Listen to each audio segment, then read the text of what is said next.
Hello friends, നല്ല tasty ആയിട്ടുള്ളൊരു ഹൽവയുടെ റെസിപ്പിയാണ് ഞാനിന്ന് കാണിക്കാൻ പോകുന്നത്. അപ്പോൾ ഇതിൻ്റെ റെസിപ്പി എന്താണെന്ന് നിങ്ങൾ അറിഞ്ഞിട്ടുണ്ടെങ്കിൽ ഞെട്ടിപ്പോകും. നിങ്ങൾ ഒട്ടും പ്രതീക്ഷിക്കാത്ത ഒരു സംഭവം വെച്ചിട്ടാണ് ഞാൻ ഈ ഒരു ഹൽവ ഉണ്ടാക്കി എടുത്തിട്ടുള്ളത്. അപ്പോൾ വീഡിയോ ഒന്ന് എല്ലാവരും കണ്ടു നോക്കുക. അതുപോലെ ആദ്യമായിട്ടാണ് എൻ്റെ ഈ ചാനൽ കാണുന്നതെങ്കിൽ ഒന്ന് ചാനൽ സബ്സ്ക്രൈബ് ചെയ്ത് സപ്പോർട്ടും കൂടെ ചെയ്യാം കേട്ടോ. എന്നാൽ പിന്നെ നേരെ വീഡിയോയിലോട്ട് പോകാം അല്ലേ. ഞാൻ ഹൽവ ഉണ്ടാക്കിയെടുക്കാൻ വേണ്ടിയിട്ട് 2 പീസ് കപ്പ എടുത്തിരിക്കണം കേട്ടോ.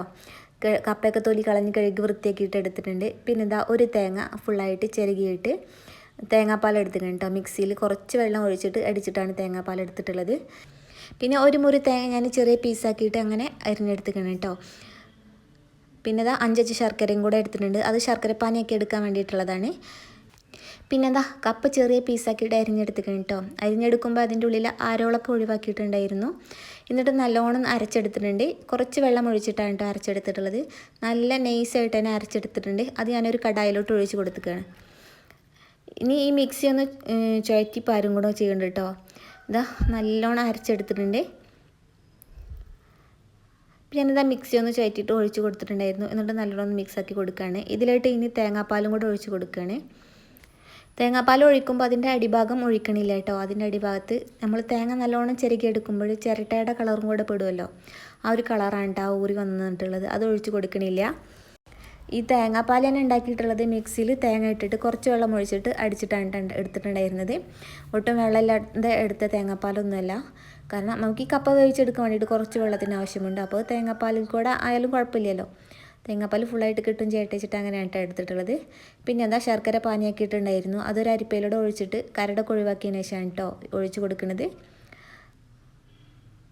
എന്നിട്ടൊന്ന് നല്ലോണം മിക്സാക്കി കൊടുക്കുന്നുണ്ട്. ഇനി ഇത് നേരെ സ്റ്റൗവിലോട്ട് വെച്ച് കൊടുക്കുകയാണ്. ഹൈ ഫ്ലെയിമിൽ തന്നെയാണ് കേട്ടോ വെച്ച് കൊടുത്തിട്ടുള്ളത്. കൈവിടാതെ ഇളക്കി കൊടുക്കണം. പെട്ടെന്ന് തന്നെ കുറുകിയിട്ട് കട്ട പിടിക്കും കേട്ടോ. അപ്പോൾ കൈവിടാതെ ഇളക്കി കൊടുത്തുകൊണ്ടിരിക്കണം. ഇനിയിപ്പോൾ ഇതിലേക്കുള്ള ചേരുവകളൊക്കെ എടുക്കുന്ന ടൈമിൽ ഞാനൊന്ന് ലോ ഫ്ലെയിം ആക്കി കൊടുക്കുന്നുണ്ട്. എന്നിട്ടാണ് കേട്ടോ ഇതിലേക്ക് ചേരുവകളൊക്കെ ചേർത്ത് കൊടുക്കുന്നത്. ഇപ്പോൾ ഞാനിതാ ഇതിലേക്ക് 1/4 ടീസ്പൂൺ ഉപ്പ് ചേർത്ത് കൊടുത്തിട്ടുണ്ട്. അതും ഒന്ന് മിക്സാക്കി കൊടുക്കുകയാണ്. പെട്ടെന്ന് തന്നെ കുറുകി വരും. ഞാൻ സ്പൂൺ വെച്ചിട്ട് ഇളക്കി കൊടുക്കുമ്പോൾ നല്ലോണം കട്ടയില്ലാണ്ട് ഇളക്കി കൊടുക്കാൻ പറ്റാത്തതുകൊണ്ട് ഹാൻഡ് വിസ്ക് എടുത്തിക്കാണ്. എന്നാൽ പിന്നെ കട്ടയൊന്നും ഇല്ലാണ്ട് ഇളക്കി എടുക്കാൻ കഴിയുമല്ലോ. പിന്നെ ഹാൻഡ് വിസ്ക് വെച്ചിട്ട് ഇളക്കി കൊടുക്കുമ്പോഴുള്ള പ്രശ്നം എന്താണെന്ന് വെച്ചാൽ നോൺ സ്റ്റിക്കിൻ്റെ കടായി ആയതുകൊണ്ട് ഈ പാത്രത്തുമ്മൽ തട്ടാണ്ട് വേണം കേട്ടോ ഇളക്കി എടുക്കാൻ വേണ്ടിയിട്ട്.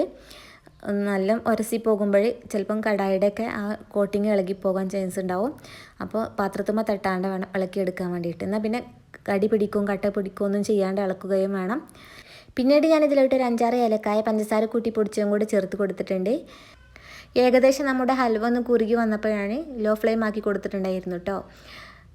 പിന്നെ ഞാൻ ഫുള്ള് ലോ ഫ്ലെയിമിലിട്ടിട്ടാണ് വേവിച്ചെടുക്കുന്നത്. ഇനി ഞാനൊരു 1.5 ടേബിൾ സ്പൂൺ നെയ്യും കൂടെ ഒഴിച്ച് കൊടുക്കുന്നുണ്ട്. ഇതിലേക്ക് വേറെ കുറേ ഓയിലോ നെയ്യോ ഒന്നും ആവശ്യമില്ല കേട്ടോ. ഞാൻ ആകെ ചേർത്ത് കൊടുക്കുന്നത് 2 ടേബിൾ സ്പൂണോളം നെയ്യ് മാത്രമാണ്. നെയ്യ് ഒഴിച്ച് കൊടുത്തതിന് ശേഷം ഒന്നും കൂടെ ഇളക്കി കൊടുക്കാം കേട്ടോ. അപ്പോൾ നല്ലോണം കുറുകി വന്ന് തുടങ്ങിയിട്ടുണ്ട്. ഞാൻ പതുക്കെയാണ് ഇളക്കി കൊടുക്കുന്നത്. ഈ ഹാൻഡ് വിസ്ക് വെച്ച് ഇളക്കി കൊടുക്കുമ്പോൾ എനിക്ക് നല്ല പേടിയുണ്ട് കേട്ടോ, കടായിയുടെ കോട്ടിങ് പോകുന്നുള്ള. അപ്പോൾ ഞാൻ എല്ലാം ശ്രദ്ധിച്ചിട്ടാണ് ഇളക്കി കൊടുക്കുന്നത്. അവൻ ഏകദേശം കുറുകി വന്നതിന് ശേഷം ഞാൻ ഹാൻഡ് വിസ്ക് അതിൽ നിന്ന് മാറ്റി കൊടുക്കുകയാണ് കേട്ടോ. അപ്പോൾ കട്ടയെന്ന് പിടിക്കണ ടൈമൊക്കെ മാറി കിട്ടിയിട്ടുണ്ട്. പിന്നെ ഹൽവ നല്ലോണം ടൈറ്റായി വരുമ്പോൾ ഹാൻഡ് വിസ്ക് വെച്ചിട്ട് ഇളക്കാനും ബുദ്ധിമുട്ടുണ്ട്. അപ്പോൾ ഞാൻ മരത്തിൻ്റെ സ്പൂൺ തന്നെ എടുത്തിരിക്കുകയാണ് കേട്ടോ ഇളക്കി കൊടുക്കാൻ വേണ്ടിയിട്ട്. മരത്തിൻ്റെ സ്പൂൺ ആകുമ്പോൾ പിന്നെ കോട്ടിങ് പോകുന്നുള്ള പേടിയൊന്നുമില്ലല്ലോ. നമുക്ക് എത്ര വേണമെങ്കിലും ഇങ്ങനെ ഇളക്കി മറിച്ചെടുക്കാം. അപ്പോൾ ഇത് ഏകദേശം ചട്ടിമന്നൊക്കെ വേറിട്ട് വരുന്ന രൂപമായിട്ടുണ്ട്.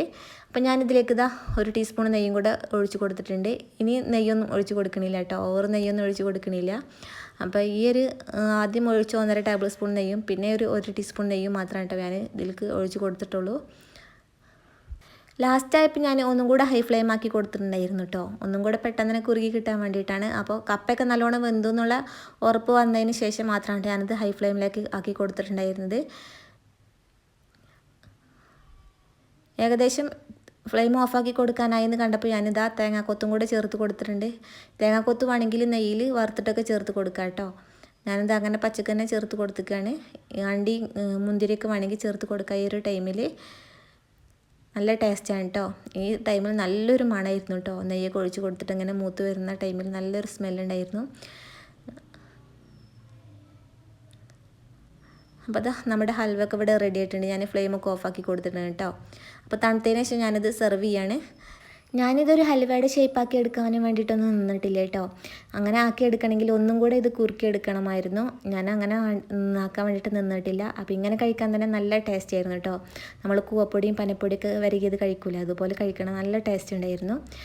അപ്പോൾ ഇത് നല്ല വലിയ ടൈപ്പ് ഹൽവായിട്ട് കിട്ടിയിട്ടുണ്ടായിരുന്നു കേട്ടോ. ഒന്നും കൂടെ കുറുക്കി എടുക്കണമെങ്കിൽ നമ്മൾ കടയിൽ നിന്നൊക്കെ മേടിക്കണ ഹൽവ മുറിച്ചെടുക്കണ മാതിരി മുറിച്ചെടുക്കാൻ പറ്റുമായിരുന്നു. അപ്പോൾ ഇത് കഴിക്കാൻ നല്ല ടേസ്റ്റ് ഉണ്ടായിരുന്നു കേട്ടോ. ആ തേങ്ങാക്കൊത്ത് കൂട്ടി കഴിക്കാൻ നല്ല ടേസ്റ്റ് ഉണ്ടായിരുന്നു. അപ്പോൾ ഇന്നത്തെ എൻ്റെ റെസിപ്പി നിങ്ങൾക്ക് ഇഷ്ടമായെങ്കിൽ ലൈക്ക് അടിക്കാനും ഷെയർ ചെയ്യാനും കമൻറ്റ് എഴുതി അറിയിക്കാനും മറക്കരുത്. ആദ്യമായിട്ടാണ് എൻ്റെ ചാനൽ കാണുന്നതെങ്കിൽ ചാനലൊന്ന് സബ്സ്ക്രൈബ് ചെയ്ത് സപ്പോർട്ടും കൂടെ ചെയ്യണേ. അപ്പോൾ അടുത്തൊരു വീഡിയോയുമായിട്ട് ഞാൻ വീണ്ടും വരാം. Thank you for watching.